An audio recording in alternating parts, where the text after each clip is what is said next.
West Coast Cookbook and Speakeasy with Chef Justice Putnam. Netrootsradio.com.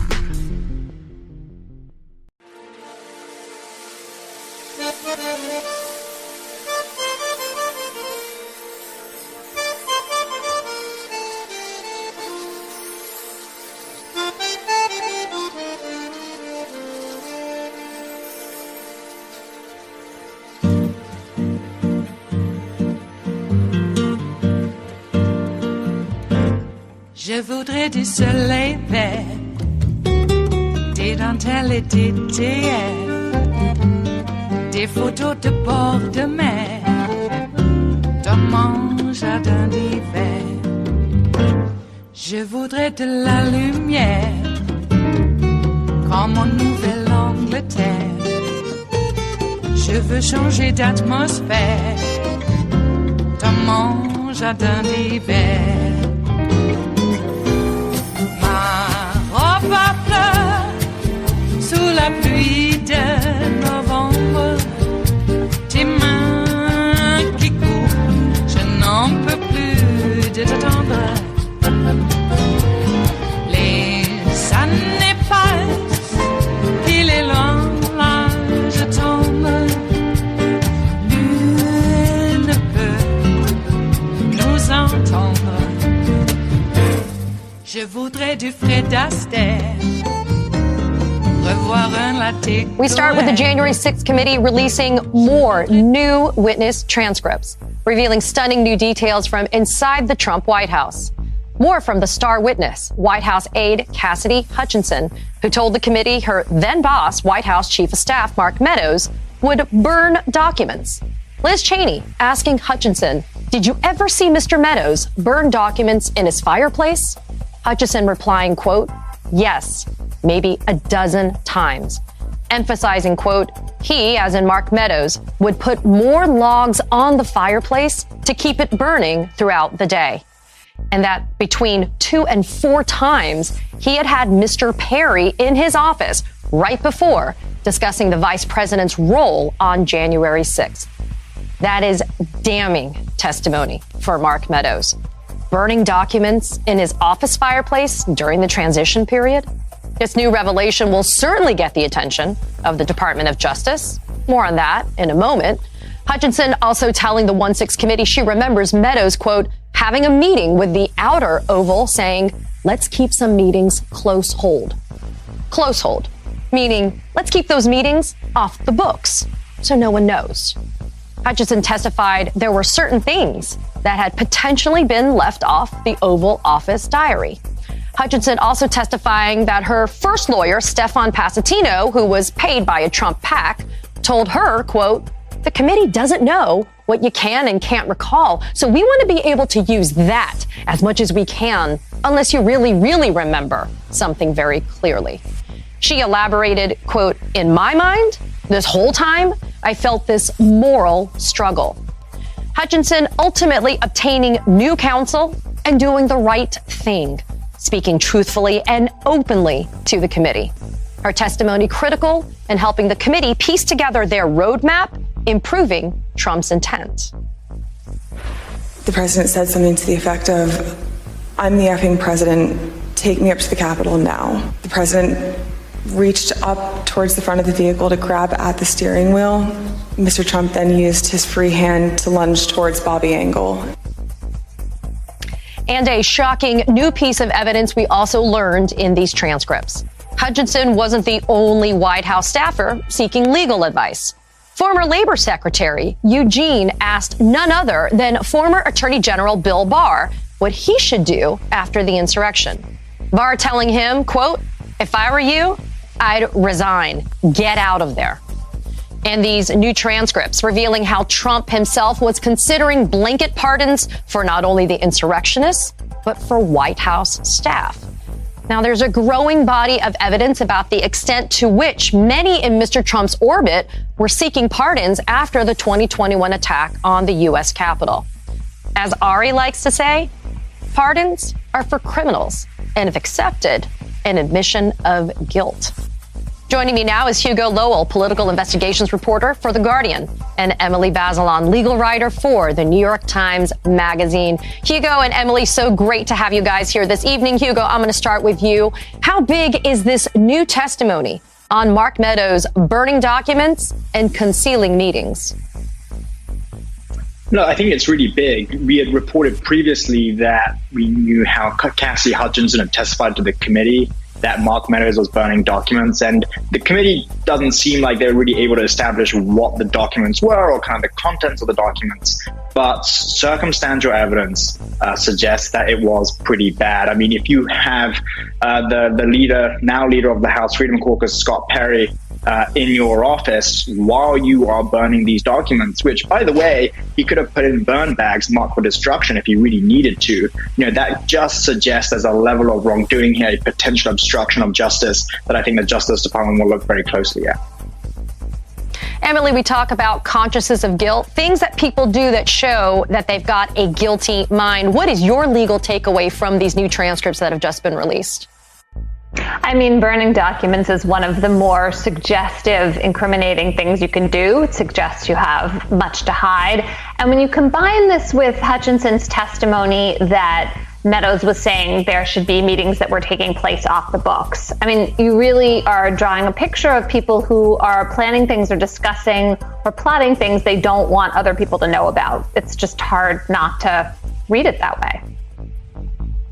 Hugo, there's a newly released interview transcript with former White House Press Secretary Judson Deere, within which he says, quote, beginning sometime around mid to late December, the president discovered that for the first time, my understanding, we released a public schedule of his to the public.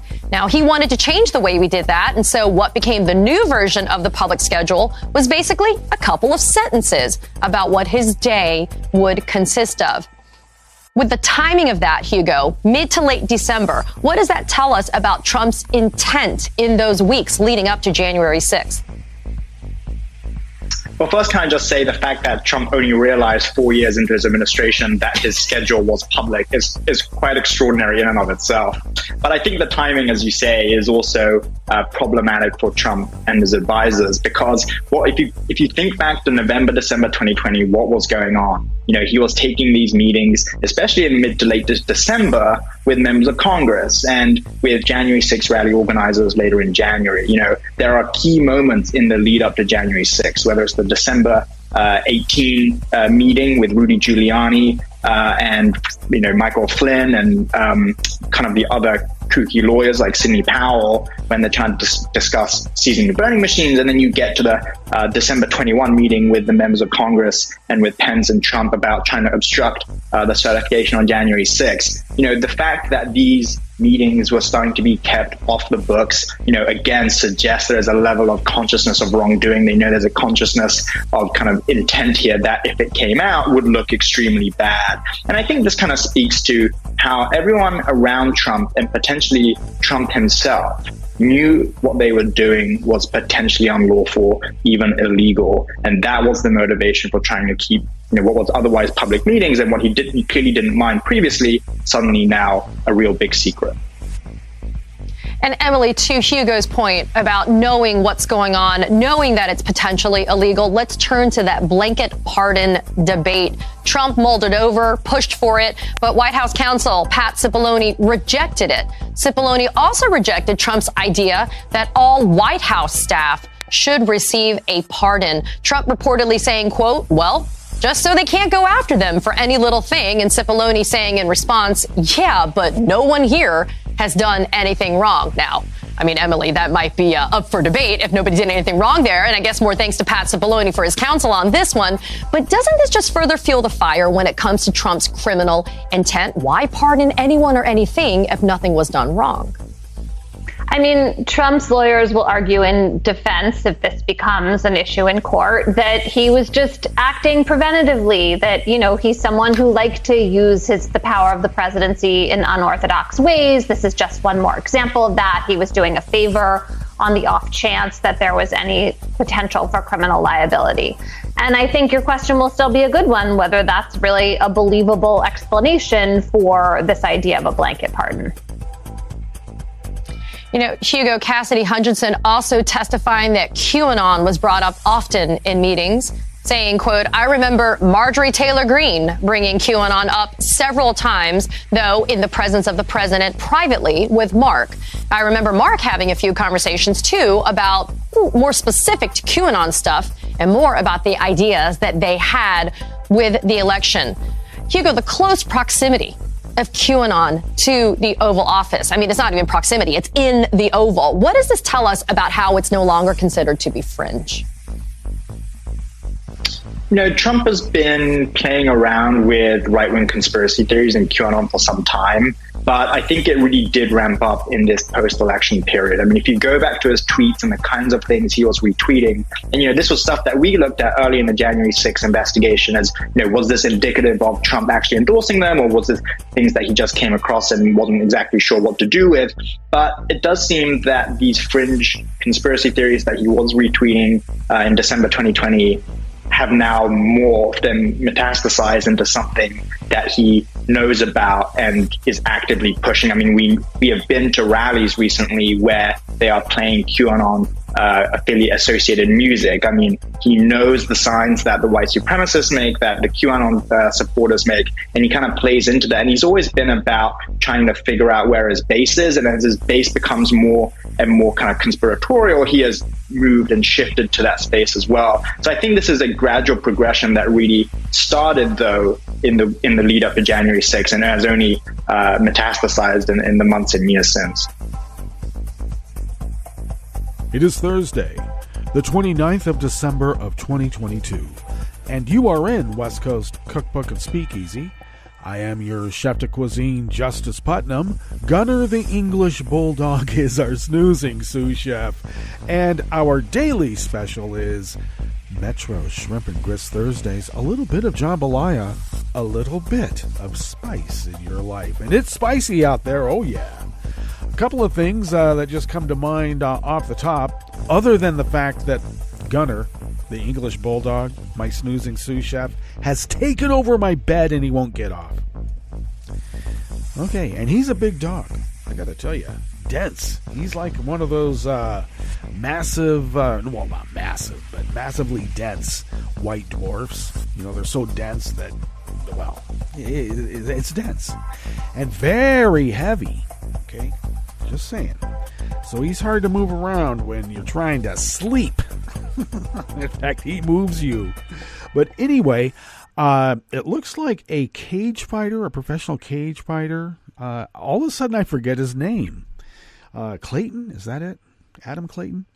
Regardless, he tried to take on Greta Thunberg in a cage match. And you don't do that with Greta. Greta will... She'll cut you to pieces. I'm just saying. And she did. So don't do it. And apparently he's an anti-vaxxer too. And he had tweeted out for the world to see that he does not sleep with vaccinated women. And that just right there proves the vaccines work. Jeez, stay away from that guy. Yeah, all right. So Donald Trump is gloating that the January 6th committee has withdrawn its subpoena for him because that's his game. It has been his game from the very beginning. And you just keep litigating, string it out, look for delays, every single kind of delay, even if it's illegal, let him figure it out later and then delay that finding. So his whole thing is about delaying until, times run out.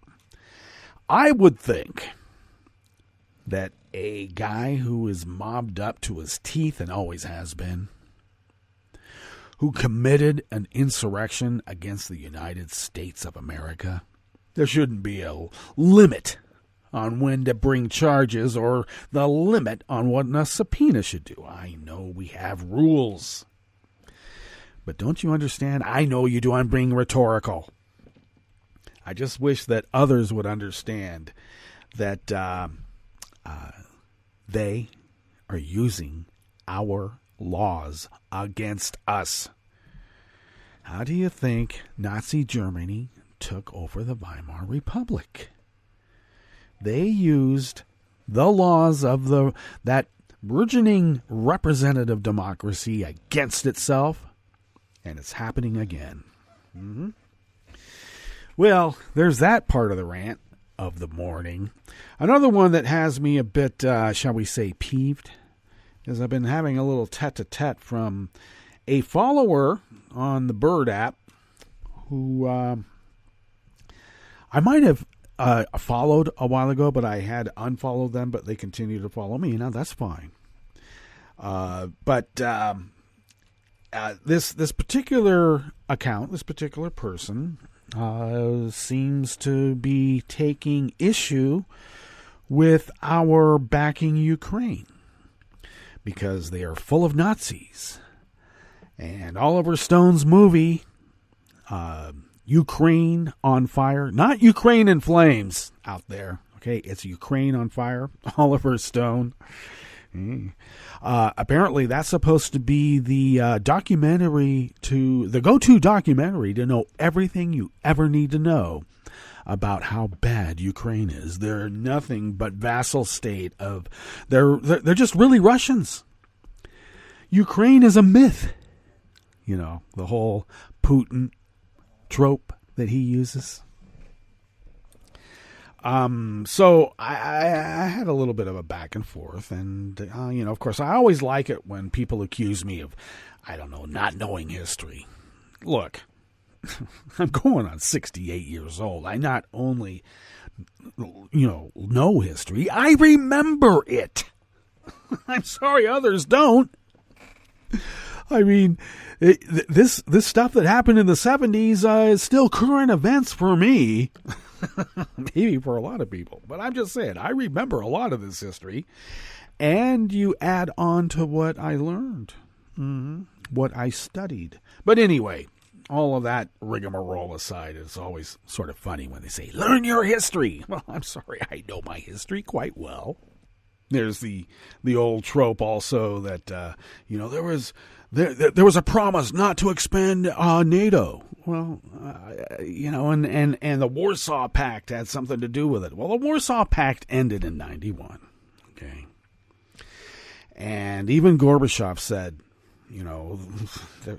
there was no even a mention of expanding or not expanding NATO. It was never brought up.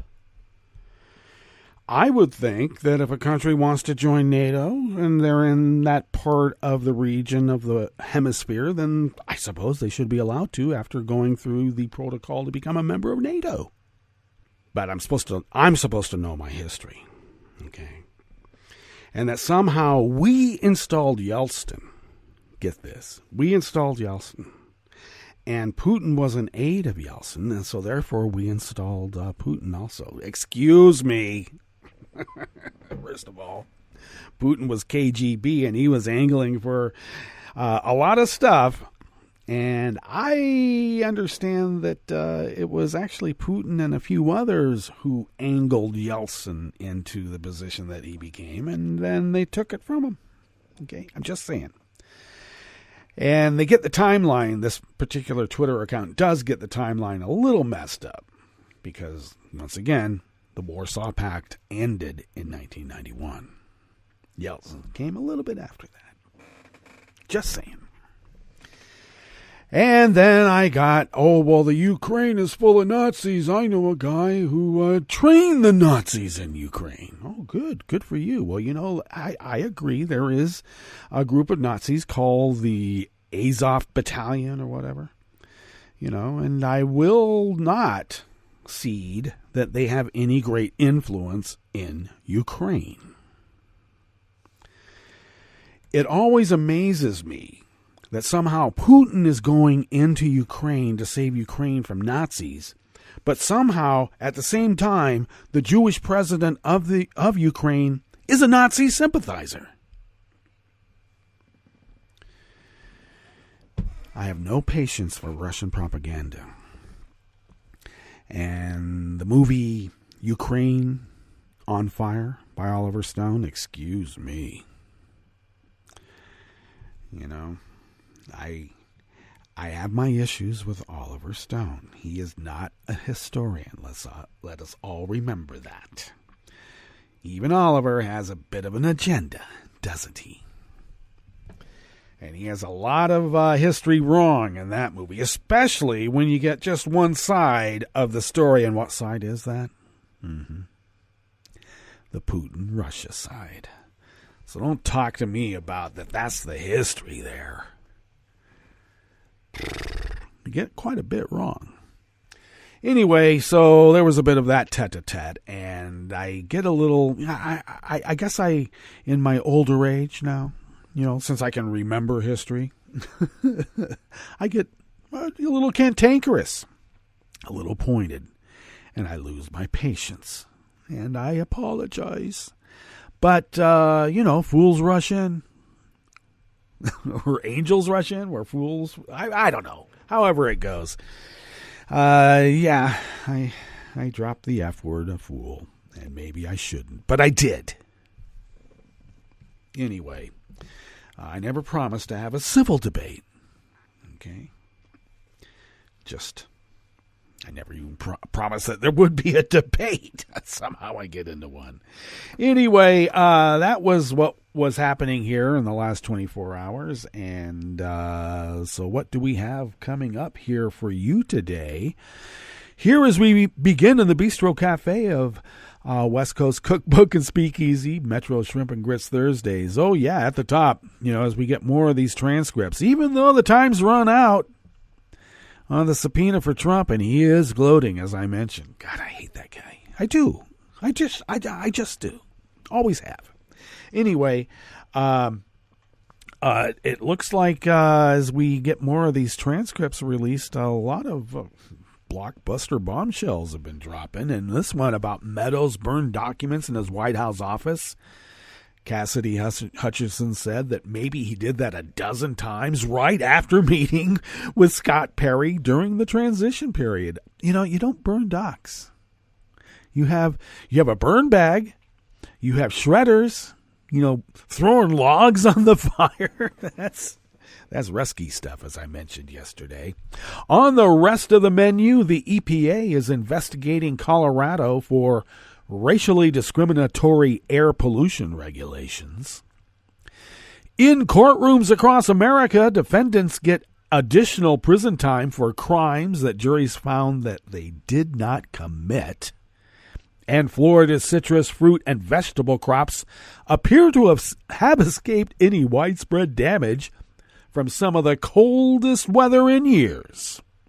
After the break, we move to the chef's table, where the Iraq prime minister ordered a crackdown on local businesses violating international trademarks.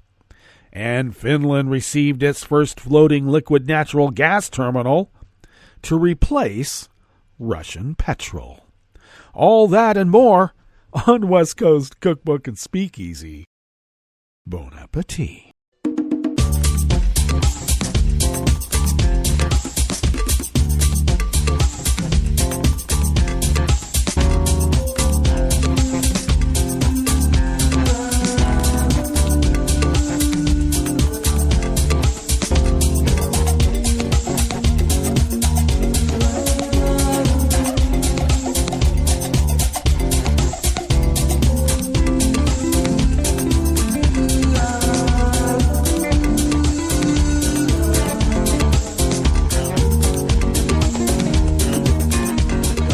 Near the bottom of our homepage at netrootsradio.com, to the right of the page is the chat room link. And the chat room is monitored by Kelly Lincoln. Thank you, Kelly. To the left of the chat room link there, near the bottom of our homepage at netrootsradio.com, to the left, is the link to our Patreon page. And do please become a recurring Patreon of Netroots Radio. If you could send us what you might spend on an espresso-type coffee drink once a month, it does help us pay our bills and continue this powerhouse of resistance as we have been for quite some time now. So thank you to those of you who have been so generous to allow us to fulfill our civic duty as the founders originally intended, and give some thanks out there to those of you who might consider becoming a recurring Patreon of Netroots Radio. If you would like to follow Netroots Radio on Twitter, you can do so at Netroots Radio. Tom takes care of that. We do have a Mastodon account too, so you should be able to find us there. Look for Netroots Radio. Okay, do that. You can also follow me on Twitter. I will get a Mastodon account soon.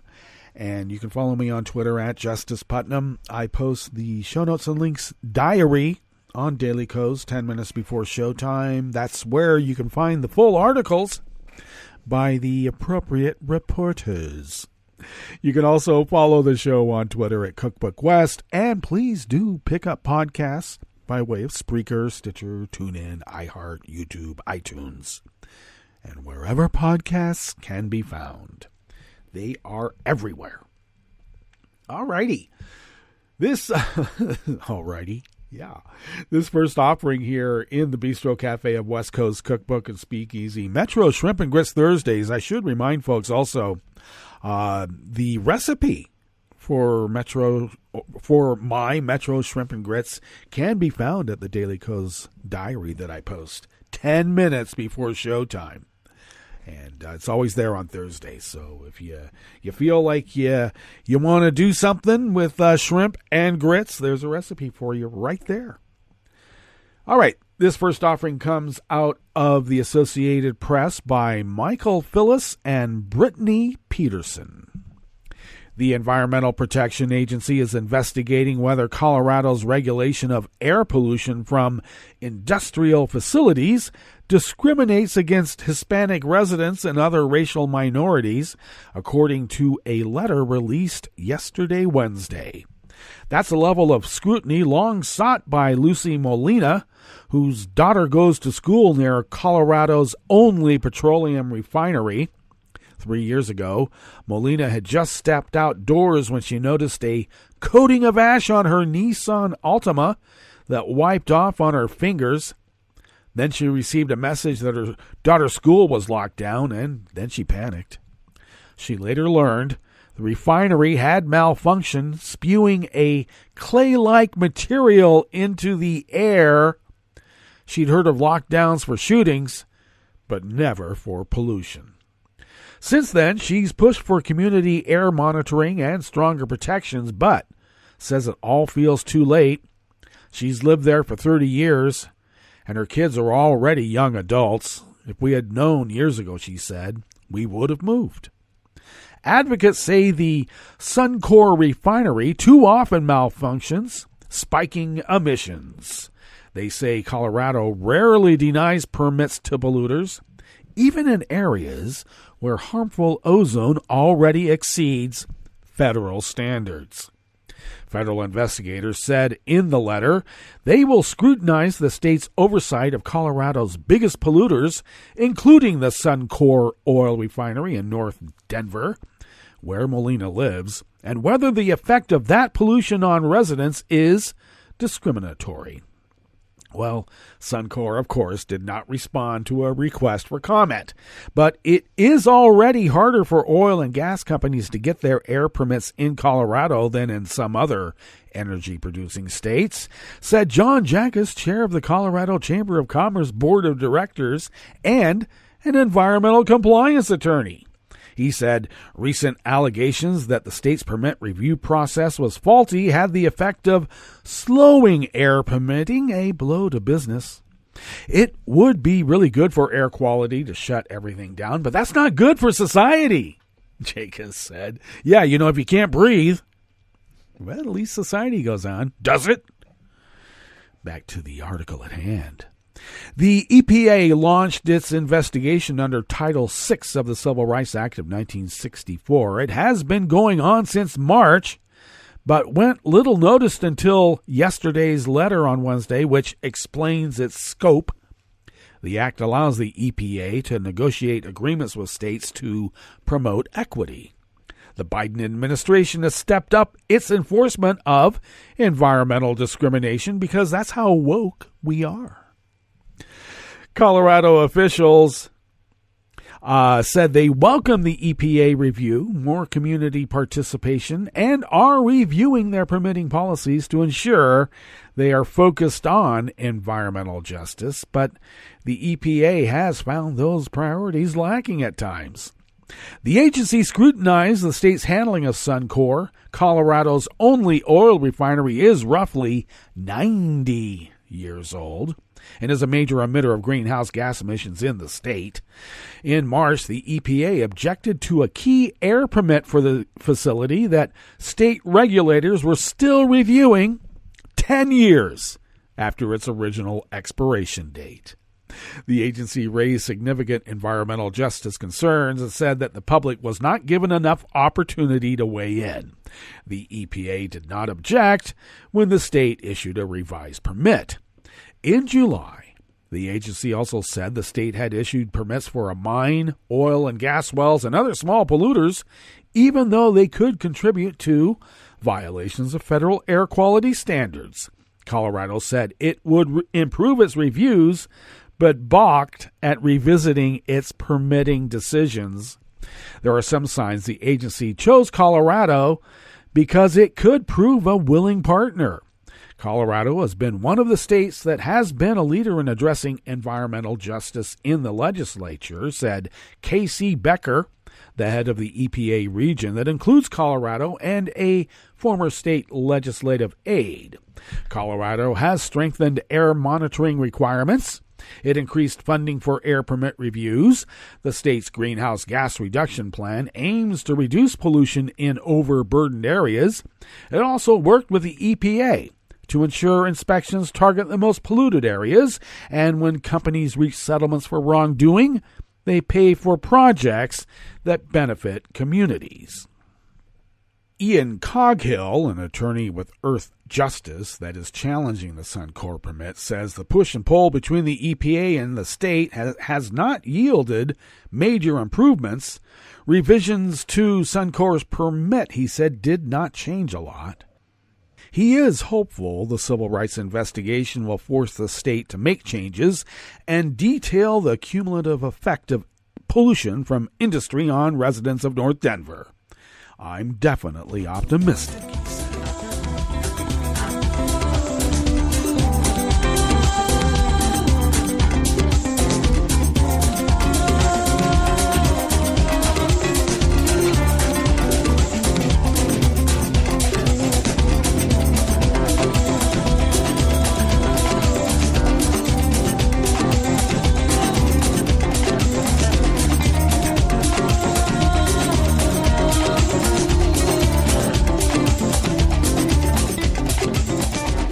Mark Sherman of the Associated Press brings us this next offering here in the Bistro Cafe of West Coast Cookbook and Speakeasy Metro Shrimp and Grits Thursdays. A jury convicted Deonta McClinton of robbing a CVS pharmacy, but acquitted him of murder. A judge gave McClinton an extra 13 years in prison for the killing anyway. In courtrooms across America, defendants get additional prison time for crimes that juries found they did not commit. The Supreme Court is being asked again to put an end to the practice. It's possible that the newest member of the court and a former federal public defender, Justice Ketanji Brown Jackson, could hold a pivotal vote. McClinton's case and 3 others just like it are scheduled to be discussed when the justices next meet in private on January 6. Sentencing a defendant for what is called acquitted conduct has gone on for years based on a Supreme Court decision from the late 1990s, and the justices have turned down numerous appeals asking them to declare that the Constitution forbids it. The closest the court came to taking up the issue was in 2014 when Justices Antonin Scalia, Thomas, and Ginsburg provided 3 of the 4 votes necessary to hear an appeal. This has gone on long enough, Scalia wrote in dissent from the court's decision to reject an appeal from defendants who received longer prison terms for conspiring to distribute cocaine after jurors acquitted them of the conspiracy charges. Scalia and Ginsburg have since died, and Thomas remains on the court. But two other justices, Neil Gorsuch and Kavanaugh, have voiced concerns while serving as appeal court judges. Allowing judges to rely on acquitted or uncharged conduct to impose higher sentences than they otherwise would seems a dubious infringement of the rights to due process and to a jury trial, Kavanaugh wrote in 2015. Jackson, who also previously served on the U.S. Sentencing Commission, could provide a fourth vote to take up the issue. Jackson replaced Breyer, who generally favored giving judges discretion in imposing prison terms. Reining in the use of acquitted conduct in sentencing would restrict judicial discretion.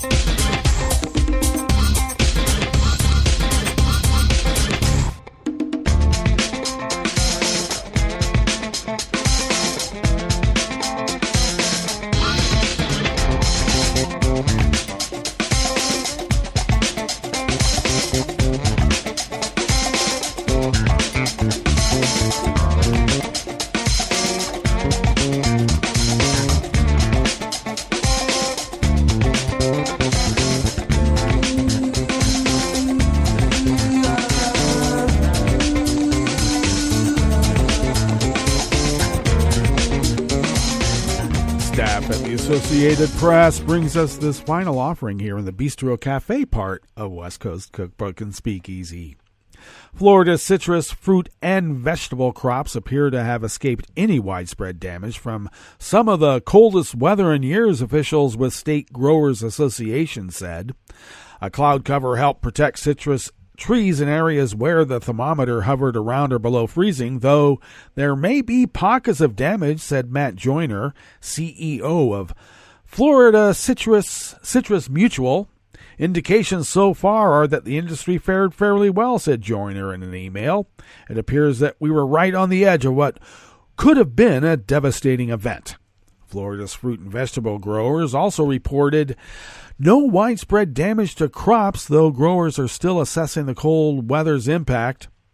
Over the weekend, parts of the Florida Panhandle had wind chills that dipped into the single digits, and interior parts of central Florida had temperatures plunging as low as 27 degrees Fahrenheit. At Tampa International Airport, the thermometer dipped below freezing for the first time in almost 5 years. Florida is the primary supplier of fresh fruits and vegetables for the rest of the country during the winter, and growers last week harvested as much of their crops as possible ahead of the Arctic blast. In the state's midsection, where blueberries, strawberries, and blackberries are grown, growers used overhead irrigation to spray a protective coat of ice around the fruit. Florida agriculture already was battered this fall by two hurricanes, Ian and Nicole. Hurricane Ian hit citrus groves hard, as well as the state's large cattle industry, dairy operations, vegetables like tomatoes and peppers, and even hundreds of thousands of bees that are essential to many growers. Citrus is big business in Florida, with more than 375,000 acres in the state devoted to oranges, grapefruit, tangerines, and the like, for an industry valued at more than $6 billion annually. Most Florida oranges are used to make juice, and this season's drastically lower harvest, combined with a slam from Ian, will press prices upward and force producers to rely even more heavily on California and imported oranges from Latin America. All right, let us now get to our break, and when we get back from that break, we will go through weather from around the world, and we will finish up with the stories that we have curated for you today. You are listening to West Coast Cookbook and Speakeasy, and we will be right back. You are listening to netrootsradio.com. Please hang up and try again.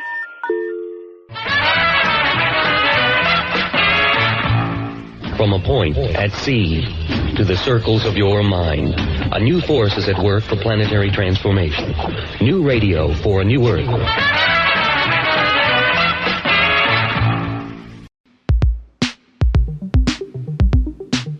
This is Scientific American's 60-Second Science. I'm Shayla Love. Tell me if this sounds familiar. You're trying to get some work done, and you find yourself continually picking up your cell phone. In frustration, you might slam the phone down beside you and swear to leave it alone, theoretically allowing you to focus on what you're doing. Right now, my phone is sitting next to me untouched. But have I really protected myself from its distractions or its ability to impact my mind?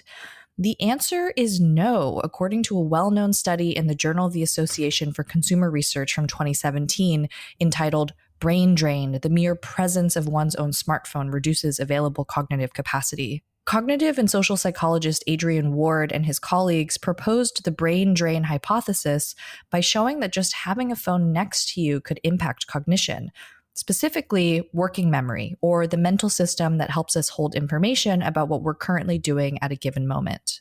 The way we measure it is by having people remember words and solve math problems at the same time.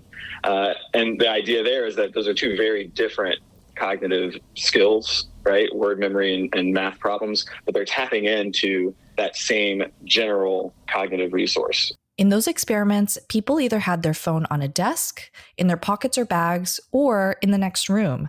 The farther away a person's phone was, the better they did on those tasks.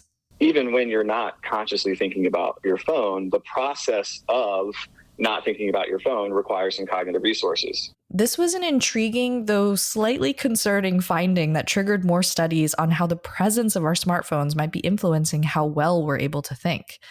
But in a new meta-analysis that looked at data from 27 different brain drain studies, the story of the brain drain hypothesis has gotten a little more complicated. If it's just sitting next to you while you're working, is that a problem or not? And I think that's quite an important question to answer, to know more about. That's Doug Perry, a lecturer at Stellenbosch University who studies socioinformatics. He did the meta-analysis, a study in which data from multiple published papers are combined together and reanalyzed. Perry became interested in brain drain first from studying multitasking, and then from investigating something called online vigilance. Which is essentially this idea that we're constantly aware of the online world, the mobile world around us. We're thinking, we're ruminating about, the news cycle, our friends and family that we can connect to through our phone and so on.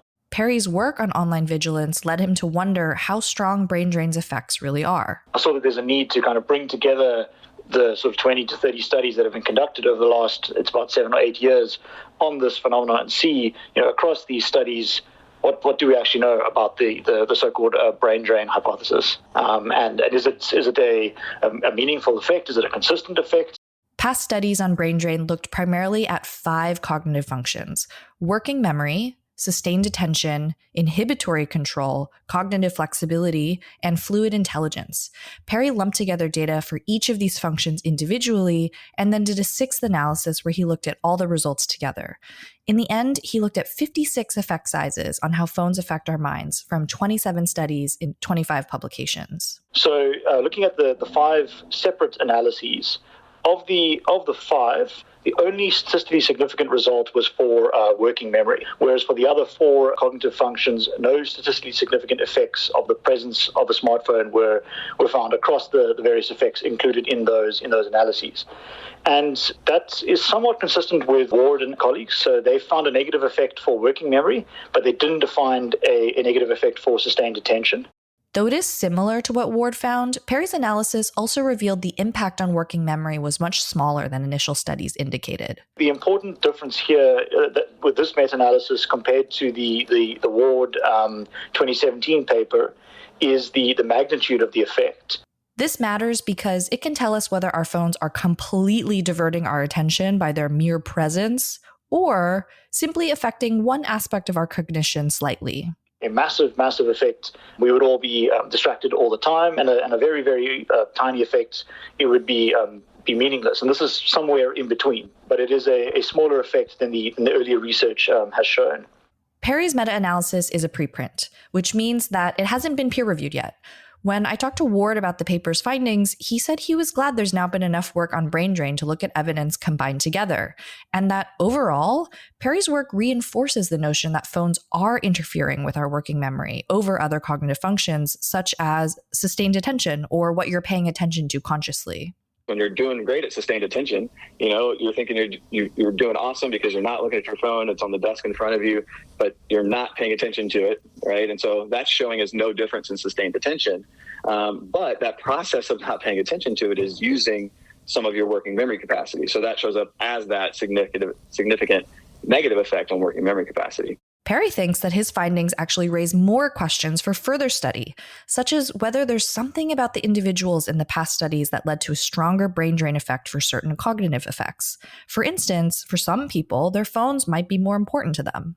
If you're very involved in your whole life is mediated through that, the way you're orientated to its presence is going to be different. Another factor could be how susceptible a person is to FOMO, or the fear of missing out. There is an official psychologically validated scale for FOMO from 2013 that Perry says could be used alongside measuring brain drain to see if that influences the effect. The reality is, we're not going to get rid of our phones. They're going to be around and probably going to become even more dependent on them over time. I just had a kid, and I track every time this kid has a diaper on my phone, right? And my whole life is recorded in this little device. They're just woven into every aspect of our lives. Knowing that the presence of a phone influences working memory could lead to having more targeted technology harm reduction, or keeping an eye out for that specific effect. In the end, this meta-analysis indicates we might not have to be super distressed about what a phone in our vicinity is doing to us. For some people, there still could be a significant brain drain, but for others, it could be more of a drip. Thanks for listening. For 60 Second Science, I'm Shayla Love.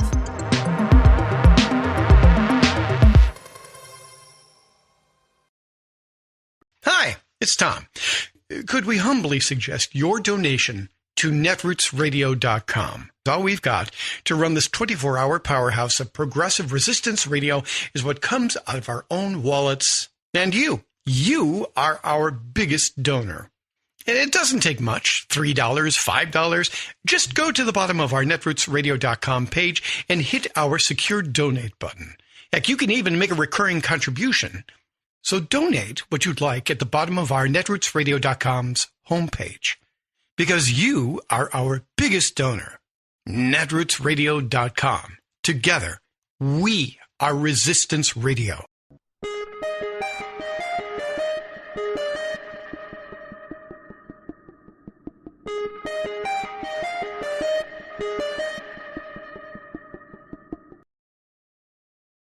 James Whitey Bulger, an organized crime kingpin in Boston for decades, extorted, tortured, and murdered people.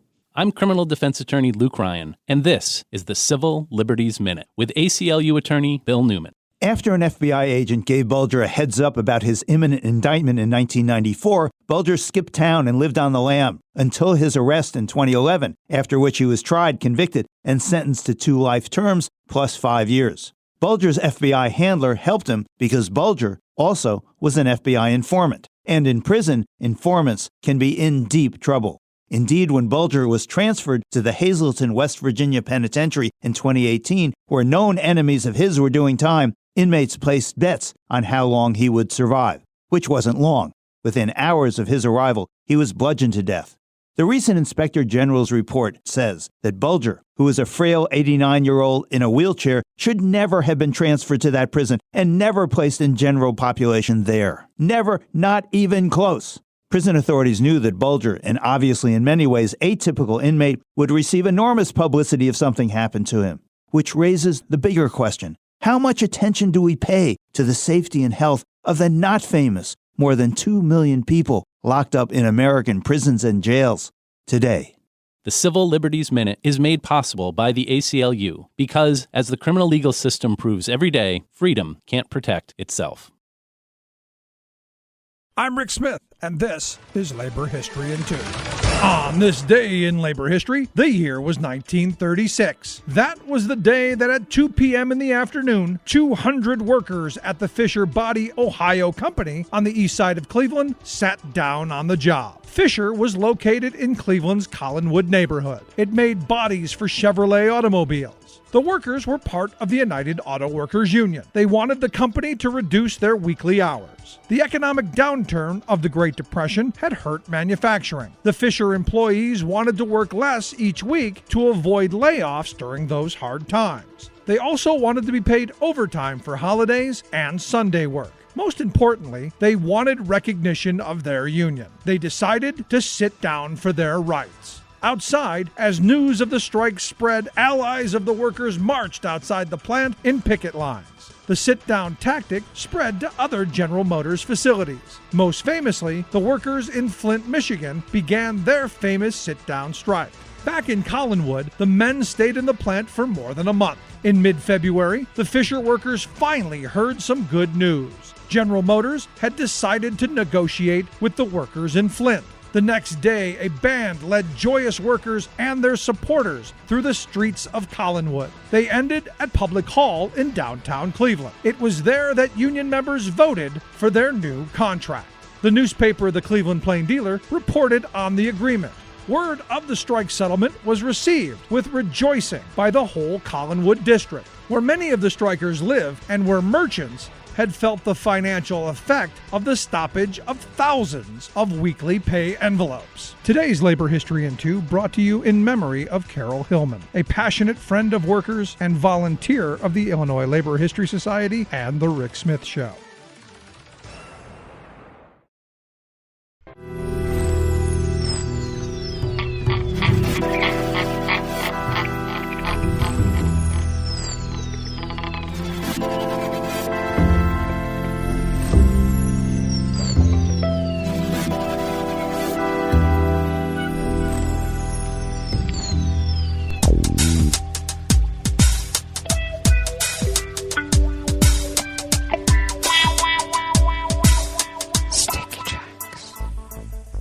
Thank you for accompanying us here to the chef's table at West Coast Cookbook and Speakeasy, Metro Shrimp and Grist Thursdays. We always begin, whether from around the world, along the banks of the Rogue River in the Rogue River Valley of Southern Oregon, on the west coast of the continental United States of America, where it is currently 39 degrees Fahrenheit, expecting a high about 44 to 46 today. Cloudy and drizzly conditions at the moment, and we'll get periods of rain throughout the day, which will bring us about a quarter inch of rain. Winds light and variable, though we are continuing under an active wind advisory. And I already told you the damage that the winds gave us just the other day. Potential for heavy rain this evening and through the night. Lows will be in the low 40s. Winds will pick up out of the east at 5 to 10 miles per hour. And it looks like we're going to get about 3/4 to an inch of rain overnight. And then rain likely tomorrow with highs in the mid-40s. Winds light and variable. Rainfall near 3/4 of an inch. Looks like pollen continues to remain as none. Here in Rogue River proper, the air quality index for the region is in the good range at 28 parts per million, and the daytime UV index is at its winter low of level 1. Barometric pressure is falling at 29.79 inches. Visibility is at 5 miles, and relative humidity is at 100%. Weather from around the world is brought to you by a crowd of crowdsourced weather stations that a crowd crowdsources from around the world, and that's why it's called the Weather Underground. London is 48 degrees and cloudy. Paris is 51 and partly cloudy with its own wind advisory, and they actually have an addendum to it that it looks like potential disruption because of wind. Rome is 58 degrees and fair. Kyiv is 36 and cloudy. Kabul is 32 and partly cloudy. Hong Kong is 58 degrees and fair. Tokyo is 42 and clear. Sydney, Australia is 66 and cloudy. San Francisco, California is 48 and cloudy with a flood watch. And New York, New York is a brisk 44 degrees Fahrenheit and sunny. And that is weather from around the world, brought to you by a crowd of crowdsourced weather stations that a crowd crowdsources from around the world.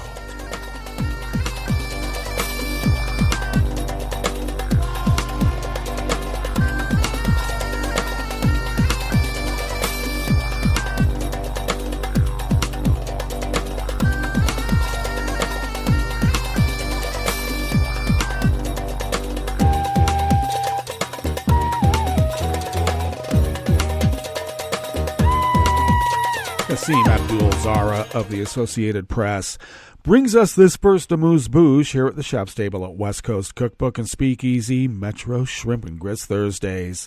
Iraq's prime minister has ordered a crackdown on local businesses operating under the names of international brands without legal permission, his office said. The move by Premier Mohammed Shia al-Sudani comes after the Associated Press reported last week that Iraq has become a major center of trademark violations and piracy.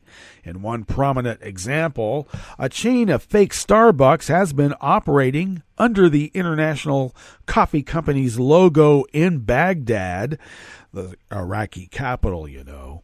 Starbucks filed a lawsuit in an attempt to shut down the trademark violation, but the case was halted after the owner threatened lawyers hired by the coffee house. Amin Maksusi, the owner of the fake branches, had admitted to the AP that he operated the stores without a license from Starbucks, but denied making threats. He said he had first tried to obtain a license legally, but after being turned down, decided to open the store anyway. The statement from al-Sudani's office said that trademark infringements are a violation of the law and a crime that harms the business environment and foreign investments, as well as harming Iraq's reputation and its ability to attract major companies and institutions with internationally registered brands and trademarks. It said that Iraqi authorities had taken legal measures against a number of businesses found to be operating under fake trademarks, but did not specify which ones.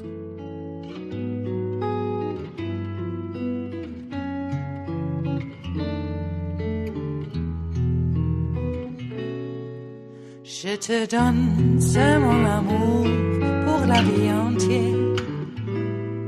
La promesse de me trouver à tes genoux. Aussitôt que tu m'appelles, rester toujours fidèle. C'est tout, c'est tout. Je te donne tous mes printemps, mes étés de mer. Mes automnes, quand les feuilles tombent partout. Si ce n'est pas une bonne affaire, je te donne tous mes hivers. Jerry Tanner of the Associated Press brings us this final amuse-bouche here at the Chef's Table at West Coast Cookbook and Speakeasy. Finland's first floating liquefied natural gas terminal was moored yesterday, Wednesday, at the southern port of Inkoo, where it will supply gas to the Nordic country that was cut off from Russian gas imports earlier this year amid the war in Ukraine.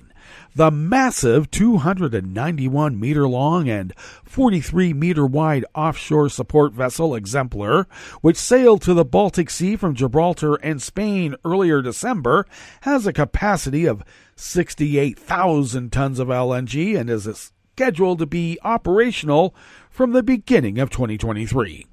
FSRU Exemplar, owned by the U.S. company Accelerate Energy, Inc., will ensure future availability of gas in Finland, replacing supplies earlier imported from Russia, the state-owned Gas Grid Finland said, calling the move historic.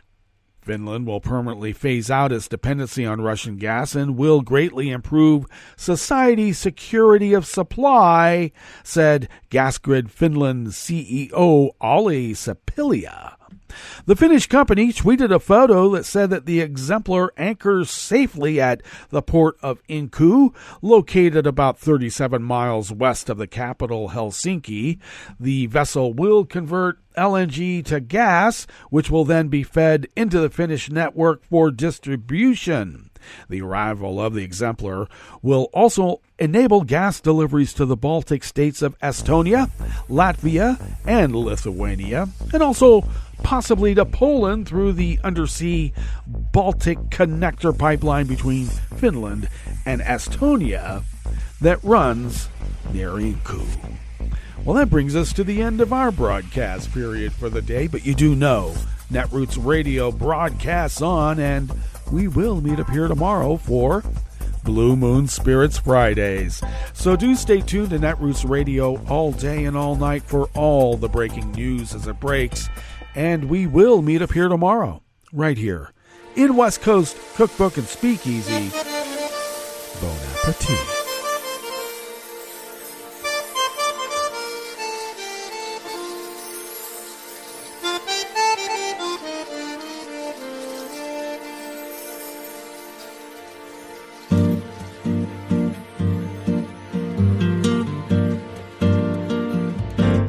Je voudrais du soleil vert, des dentelles et des théières, des photos de bord de mer, dans mon jardin d'hiver.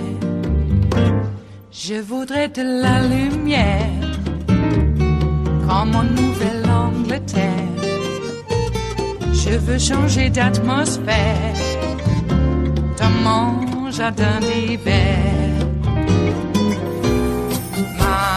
Robe à fleurs, sous la pluie de novembre, tes mains qui courent, je n'en peux plus de t'attendre.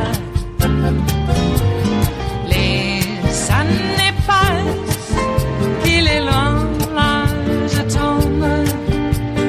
Nul ne peut nous entendre. Je voudrais du Fred Astaire, revoir un latte Goer. Je voudrais toujours te plaire dans mon jardin d'hiver. Je veux déjeuner par terre, comme au long de golfe clair, t'embrasser les yeux ouverts dans mon jardin d'hiver.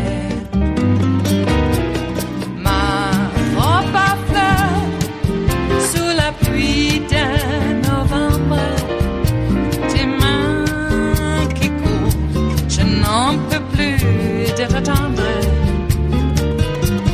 Les années passent, il est loin, là je tombe.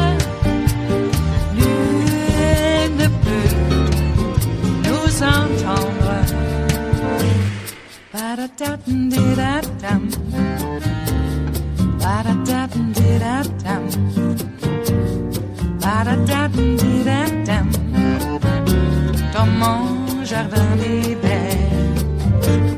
Ba-da-da-dum-di-da-dum. Ba-da-da-dum-di-da-dum. Ba-da-da-dum-di-da-dum. Dans mon jardin d'hiver. Dans mon jardin d'hiver. Dans mon jardin d'hiver.